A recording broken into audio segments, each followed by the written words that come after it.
Oh, solid Galasto, maayong adlaw sa tanan. Congrats na sad, no? Medyo bintaha kay naatay padaog last 2 days og bintaha kay at least galusot 2 PM diretso, no? Kanang bisag rumble makaabay pagyud mo.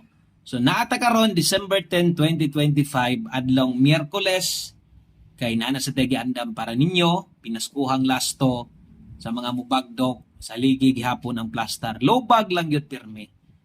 Taya ka o bagdok 50, isa ka gatos. Taya ka isa ka gatos, low bag bisag 20. O taya ka 50, low bag bisag 10 pesos or 5 pesos, balik taya.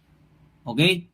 So inaana pag taya sa to ang lasto. So although guys lagi hapon although lasto lagi hapon siguro lang naka-follow, naka-subscribe ka dire o apili na lang po og share o kuan lang kanang support, no? Balik suporta isa ka share lang og daghang kay salamat mahintag grasyahan taron. Welcome rin itong gamayng payag-payag palihog og share ani para mudako po nitong payag-payag diri gamatoy ang payag-payag na to diri, no? Sige lang bahala gamay daghan man pug ano daghan man pug mutan-aw daghan man pong salig sa tong lasto. So at least di kay mo kusog maayo tong lasto di mo sold out di mo lusot. No, kay kusog ra ka kusog, kasagaran ang kusog di gyud molusot. Okay? So ang ulahin natong last to diha, Tibogol 40. So natay 4009 78 og 79. So good luck sa tanan. Daghang kayong salamat sa pag-usab. God bless.